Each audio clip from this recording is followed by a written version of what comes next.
It is Megan up at Camp Sunshine Sanctuary, and it's pitch dark, it is late at night, and I am about to make myself my sleepy time tea.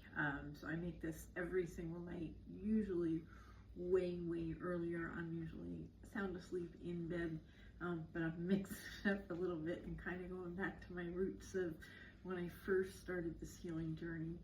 Every single night when Mr. Tabert was sound asleep, because he gets up at the crack of dawn to go to work, I would be in the living room with my journals and my notebooks, and I'd be thinking and dreaming about all of this and beyond, and I wasn't even thinking of the healing at that point.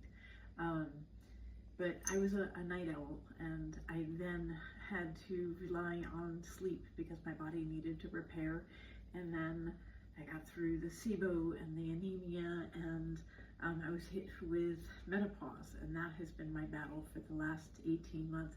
But I don't want to be cocky.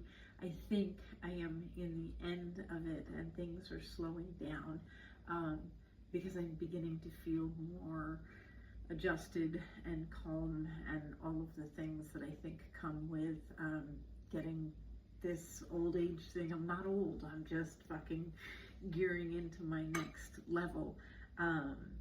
So anyway, this is what I make at night, and then there's one I make in the morning, and these right now are visits to lean upon heavily calming me down to go to sleep, which I'm far from doing right now, but also hormonal balance.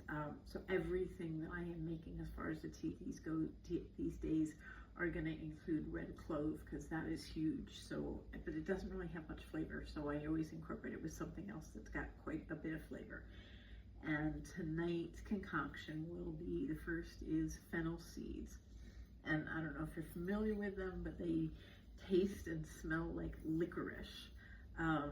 But you need to take them and grind them up a bit when making them into a tea to have them release the oils and compounds that enhance or help you fall asleep. So again, fennel seeds, I mush them up. I don't have a mortar and pestle, so I found this old Alaskan thing that I have. So I've got those chopped up. At the bottom, I'm going to do a handful of my red clover,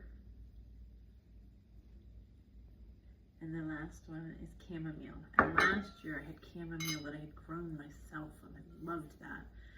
This year my chamomile failed me, or I failed my chamomile. I don't know how you look at it, but so eventually I think I will mix all of these together for a tea for myself, because this is what I do every night. But I have this little concoction, and then I just do it in my thermal. I pour the hot water over it, do a little bit of raw honey,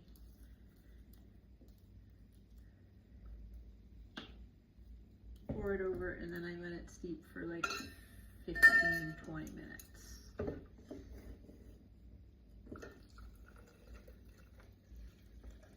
And longer, if I just kind of put the top at the very, I'll show you.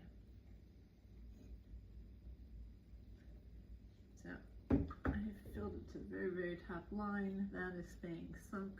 So then I just kind of balance this to keep the steam in. And as I said, at least 15-20 minutes, sometimes much longer. And in the morning, I can use the same container, same little tube. And I do, in the mornings, I do sage and red clover with a little bit of lemon juice, just a tiny little splash, and again some raw honey. But I'll do a video on that. It's been serving me well. As I said, I think I'm on the end slopes of this one, and continuing to feel better and better in regards to my multiple sclerosis, which I actually now say I don't identify as having it anymore. I don't use my disabled placard anymore. I feel awkward and weird if I would use it. I can't imagine having my cane or crutch, even though I have my car and I'm driving around and I'm out and about in the world, which I haven't done by myself in forever, and God forbid without my cane or crutch. I mean, that's been 16, 15 years.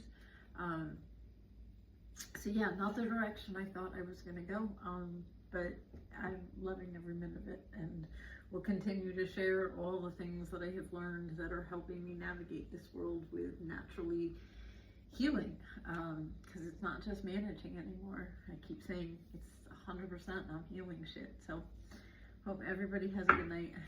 I have no idea what I'm going to get into, but all right, bye guys.